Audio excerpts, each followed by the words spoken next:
As a homeschooling mom, I'll just be quick. In the 90s with my son, in the late 90s, homeschooling was still the Catholic homeschooling groups and the curricula were still really good, strong conservative curricula.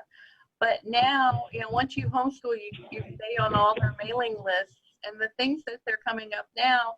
Well, we've incorporated Common Core into Marry My Mother curriculum. I'm like, what?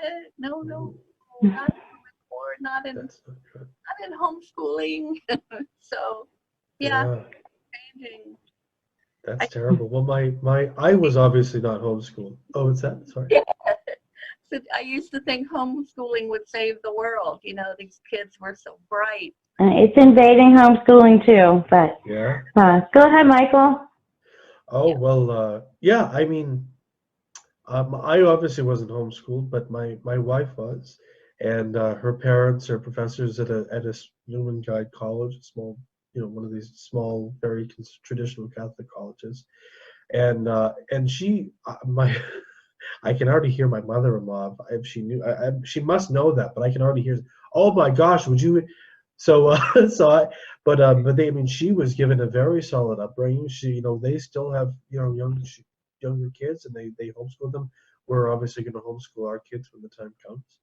Oh, But she, yeah, I mean, what's extraordinary is just as we compare experiences and the things that I find funny. To this day, I still find Family Guy and South Park funny because I was raised on it. She doesn't even think it's funny, which I think is really fantastic. She shouldn't. It's not funny. It's just vulgar. You're sheltered, right? Yeah. Well, I'm sorry, but South Park I do think is funny, and I know it might not be. My Nana would flip out. A lady wouldn't watch that. A lady wouldn't say that. I know, but a lady laughs at it, Nana. I'm sorry. So do I.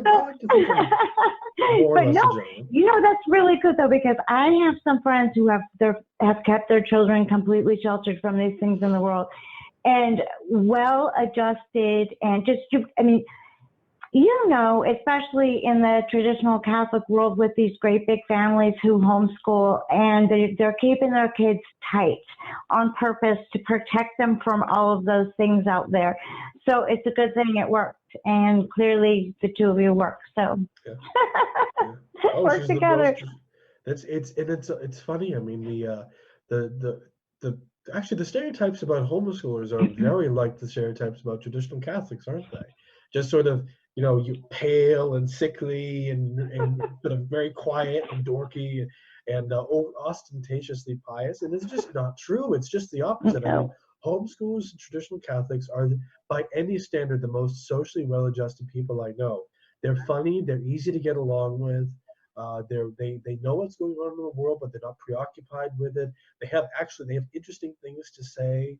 They're usually in pretty good shape. One of the things that I've noticed is that I'm fat, but my wife and all of her family, all of her friends, they tend to be in very good shape. They like to go outside. They like to play outside. They like to, the boys like to lift things and fight, and the girls like to, they like to do the things that are healthy for girls to do. They're the best people to be around.